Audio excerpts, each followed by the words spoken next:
So next topic is electric dipole is placed in a uniform electric field. Then what will happen to that electric dipole? We'll see now. So this is the one, uniform electric field.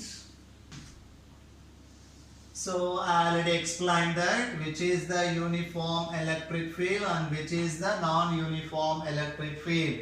This is the uniform electric field. I have taken E bar is the uniform electric field, and in this uniform electric field I placed one electric dipole whose length is how much?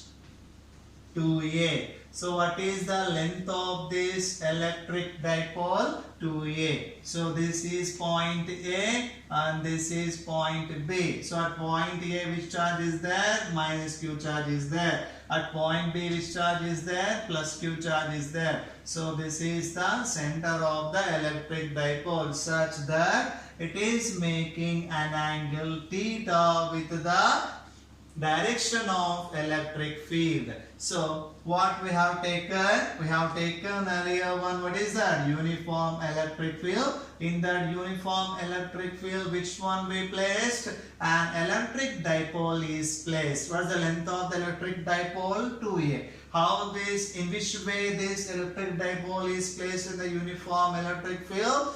That by making an angle theta with the direction of electric field. So this electric dipole is making an angle theta with the direction of electric field. In deep manner if you go, then the direction of the electric dipole movement is from minus Q charge to plus Q charge. So here angle made by theta, which one?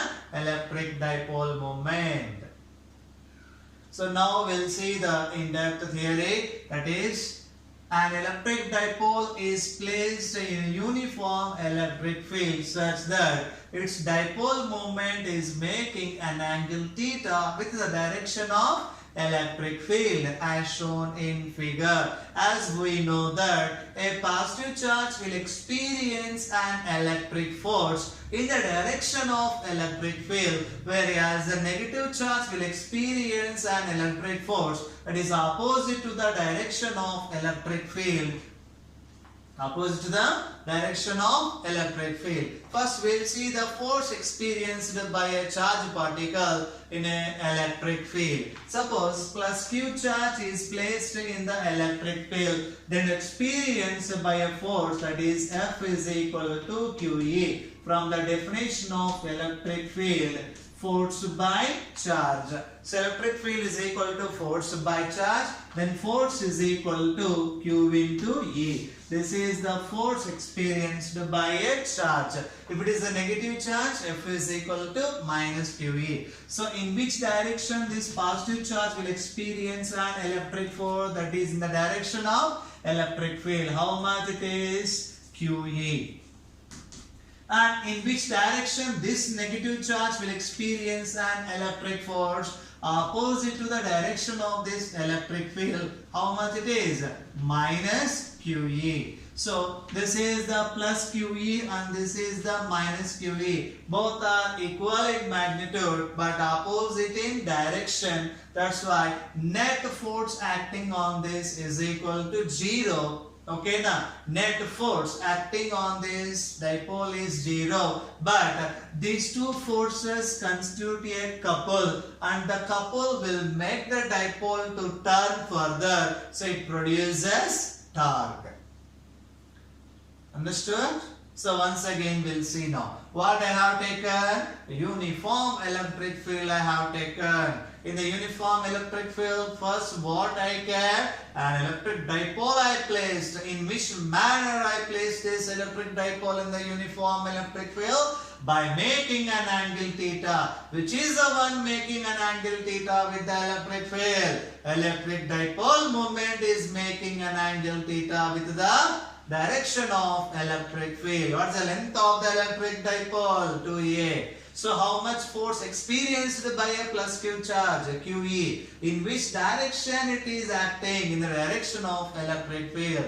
how much force experienced by this minus q charge, minus QE, in which direction? Opposite to the direction of electric field. So these two forces whose lines of action is not same. Observe carefully. This is acting in this direction and this is not acting along this line, and lines of action is different. That's why these two forces constitute a couple, as you learned in the first year chapter, that is system of particles and rotatory motion. In that you learned about the couple, and same concept here I applied. So two equal and opposite forces whose lines of action is not same, those two forces will constitute a couple, and the couple will make the dipole to rotate in this electric field. Nothing but it produces which one? Turning effect to the electric field. Turning effect to the electric dipole. Now, our aim is to calculate or to get the torque experienced by this electric dipole. So this is the perpendicular line drawn from B, and this is the point N. As we know that torque is equal to product of magnitude of either force. Since these two forces constitute a couple, and the torque is defined as the product of magnitude of either force and the perpendicular distance between those two forces. And according to that statement, torque tau is equal to, torque tau is equal to product of magnitude of these forces, that is QE into, what is the perpendicular distance between these two? Say it is Bn. This is equal to QE into Bn. From the diagram, it is clear that Bn is equal to, from sin theta we can get Bn. So Bn. So from the diagram, sin theta is equal to, Bn by AB. So here Bn divided by AB is equal to 2A. So Bn is equal to 2A sin theta. So here Bn is equal to what we can write?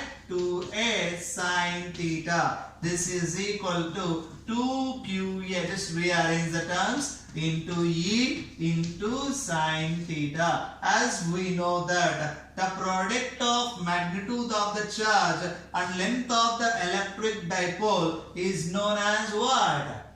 Electric dipole moment. So torque tau is equal to P E sin theta, and you learn in your first year chapter, that is a vectors, AB sin theta is equal to A bar cross B bar. Similarly here tau bar is equal to what we can write? P bar cross E bar.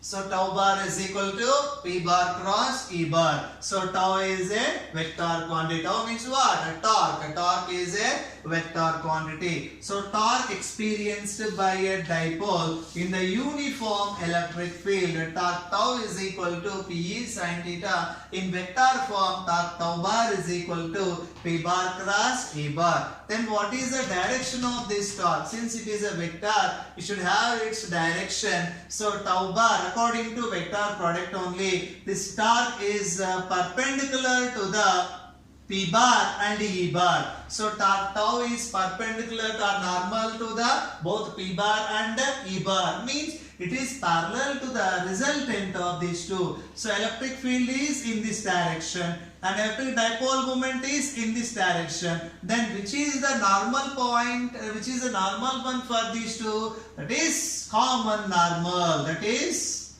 out of the plane of the paper. Or normal to the, what is that? Plane of the paper. It depends upon orientation of this electric field. Simply we can say that whether it is inward or outward, it is normal to the plane of this board, not paper. Normal to the plane of this board. So what is the direction of the torque here? The direction of torque is normal to the plane of this board. It indicates this equation. Tau bar is equal to P bar cross E bar. This is the torque experienced by a dipole in a uniform electric field. Cases we can see now. Case 1.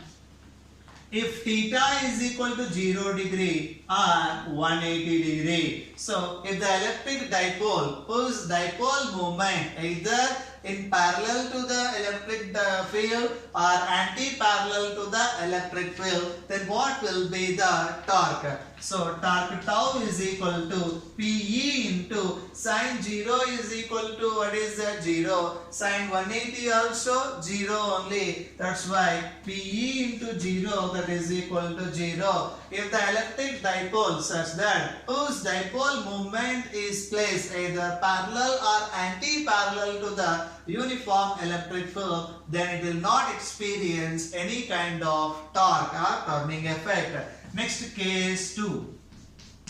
If theta is equal to 90 degree such that dipole moment of the electric dipole is making 90 degree with the direction of electric field, then torque tau is equal to PE into sine 90. PE into sine 90. Sine 90 is equal to 1. This is equal to PA. So, in which case a dipole can experience maximum torque when the dipole moment of the electric dipole is making 90 degree with the direction of electric field, then the dipole will experience maximum torque. Simply it is perpendicular to the direction of electric field.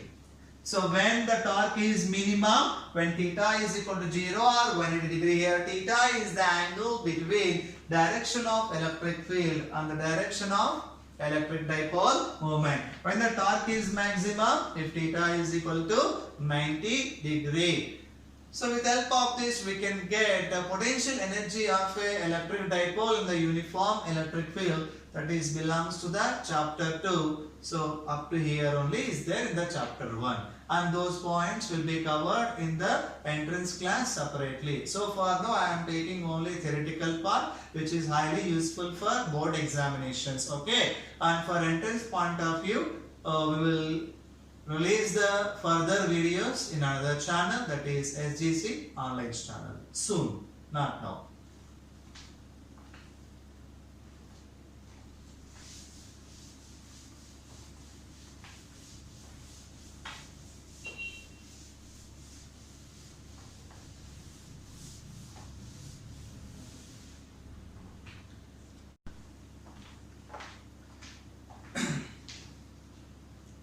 So far now we have seen that when dipole is placed in a uniform electric field, then it will experience torque. When it is placed in the non-uniform electric field, then what will happen to this electric dipole? We'll see now. So I have taken increasing electric field, that is from left to right. So what is the direction of this electric field? From left to right. It is increasing electric field or decreasing electric field or constant. It is an increasing electric field from left to right. In this electric field I placed one, what is that? Electric dipole. Electric dipole. If it is there in the uniform electric field, it will experience equal forces, these two plus Q charge and minus Q charge. Now, this is placed in the non-uniform electric field. Why we can say that this is the non-uniform electric field? This electric field is direction. What is the direction? From left to right, and it's not a constant electric field. It is a increasing order from left to right. So, left side electric field will be less and right side electric field will be more.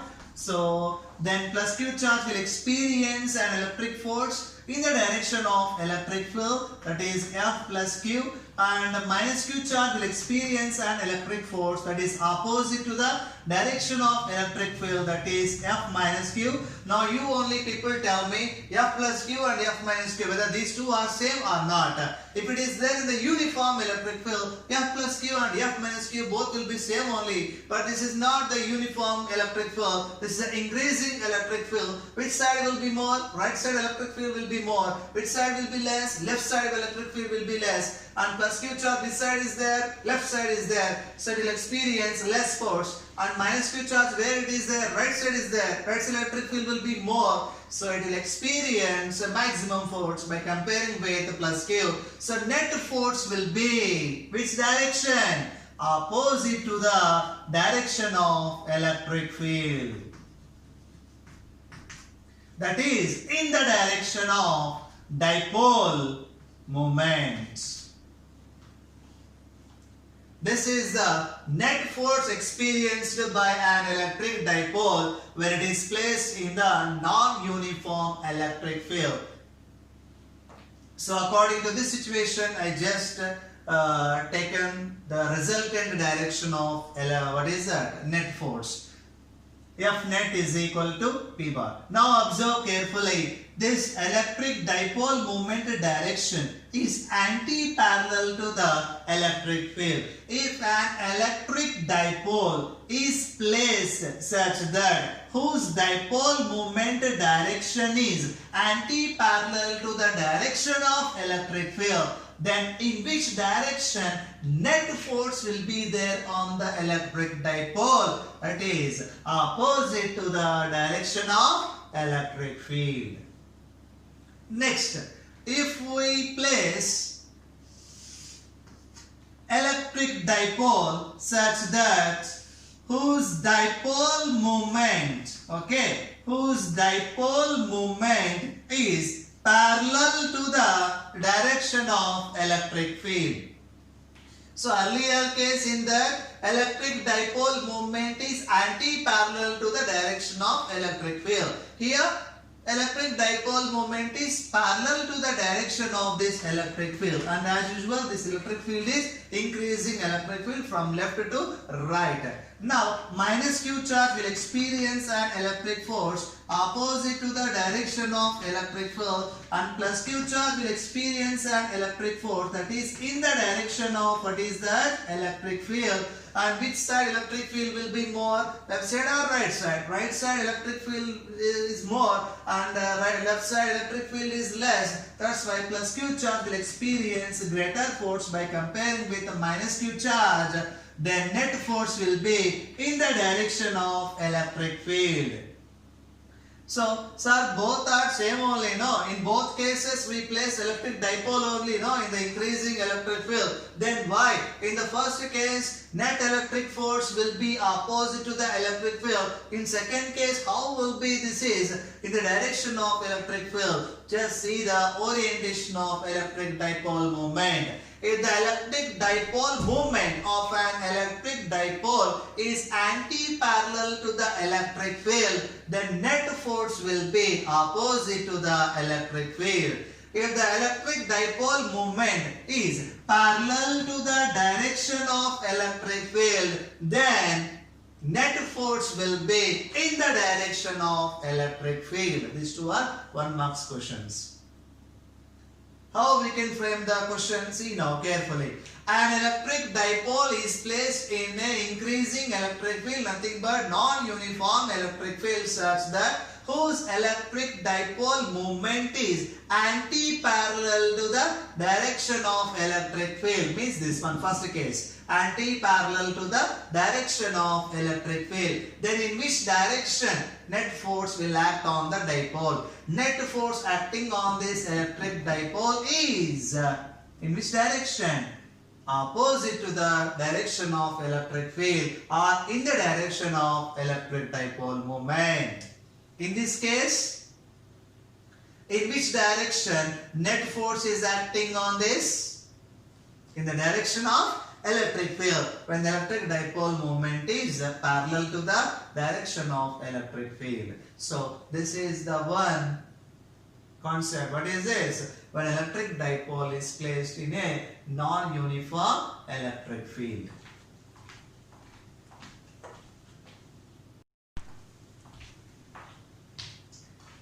So next topic we'll see now, continuous charge distribution. First one is linear charge density.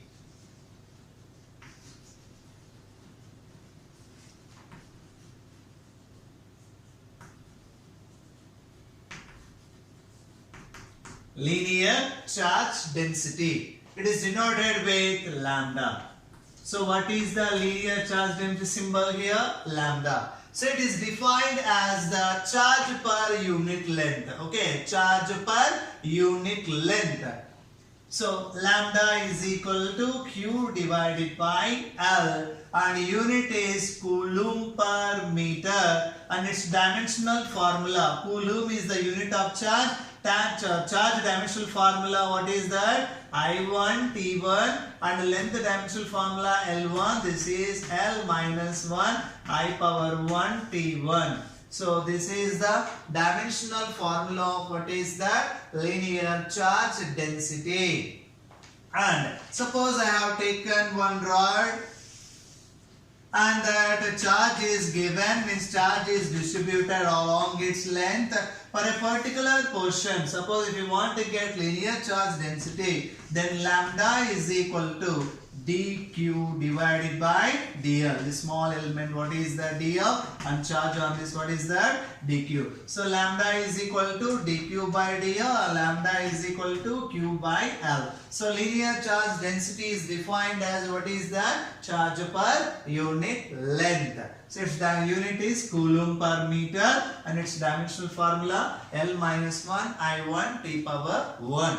And the next one is surface charge density. What is that? Surface charge density. So surface charge density is defined as the charge per unit area. It is denoted by sigma. What is sigma? Surface charge density. So surface charge density is defined as the charge per unit area of the surface. Then sigma is equal to Q divided by A. We can write S also in the place of A. This is equal to unit. Q unit is coulomb. A unit is meter square. This is coulomb per meter square. Its dimensional formula is equal to coulomb means charge unit. Charge dimensional formula I1 T1, and meter square means length square L2.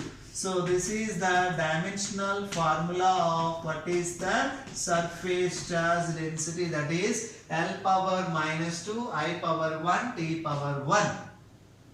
And another is there, that is the surface charge density. Sigma is equal to dq by ds or dq by dA. And next one is volume charge density. So volume charge density denoted by rho. So rho is the symbol of volume charge density. So volume charge density is defined as the charge per unit volume. Charge per unit volume. According to this, we can write rho is equal to charge divided by volume. This is equal to coulomb divided by meter cube. This is equal to coulomb per meter cubed. This is the unit of what is that? Volume charge density, and its dimensional formula is equal to coulomb means charge. So charge dimensional formula I1 T1 divided by meter cubed means L cube. This is L power minus 3 I power 1 T power 1. This is the dimensional formula of what is that? Volume charge density. So earlier I explained what is the linear charge density, and this is surface charge density, and this is the one volume charge density. So for small what is that element, rho is equal to what we can write? dq by dv. Rho is equal to dq by dv. Here sigma is equal to dq by dA, and lambda is equal to dq by dl. So these are the points regarding to continuous charge distribution. In my next video, you are going to learn about electric flux and Gauss law and applications of Gauss law. Thank you.